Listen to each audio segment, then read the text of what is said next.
కరి మకరిలు పరస్పరము ఆధిపత్యము కొరకు చేస్తున్న లోకభీకరమైన యుద్ధమును కన్నులకు కట్టినట్లుగా వివరించే శ్రీ భాగవత పద్యములు భావార్థముతో సహా ఒక్కసారిగా హుంకారం చేస్తూ కుప్పించి పైకి ఎగిరి రాహువు సూర్యుడిని పట్టుకున్నట్లుగా ఆ గజరాజుని బలముగా ఒడిసి పట్టుకున్న మొసలి పట్టు నుండి తప్పించుకున్న గజరాజు తన పొడవైన తొండముతో మొసలిని ఎత్తి కొట్టాడు.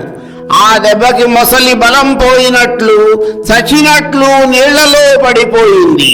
మళ్ళీ వెంటనే అది అతివేగంగా గజరాజు ముందరి కాళ్ళు పట్టుకుంది. తరువాత ఏమి జరిగింది?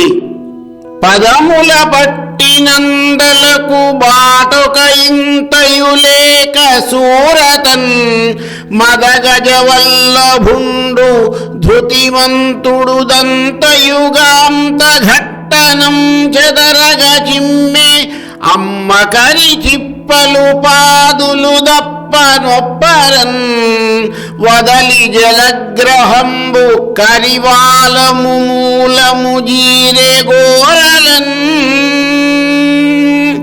మకరి తన కాళ్లను పట్టుకున్నా కూడా గజరాజు ఏ మాత్రం తడబాటు చెందలేదు. ధైర్యంగా తన దంతాల మొనలతో బలంగా మొసలి దేహం మీద ముడుకు చిప్పలు కదిలిపోయేలా పొడిచాడు.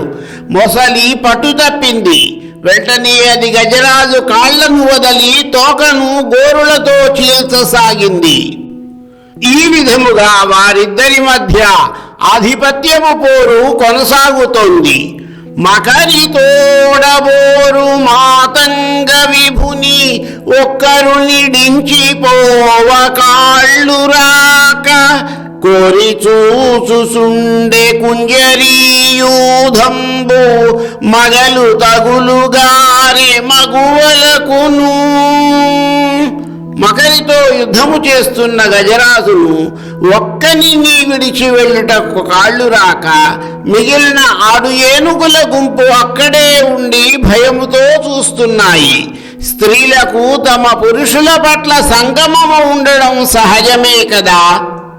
ఈ విధముగా కరి మకరి ఈ 2 సమవుజ్జీయుగా ఉండి లోకభీకరముగా యుద్ధము చేస్తూ కాసేపు కరి మరి కాసేపు మకరి ఎవరిది ఆధిపత్యమో తెలియకుండా యుద్ధము చేస్తున్నాయి.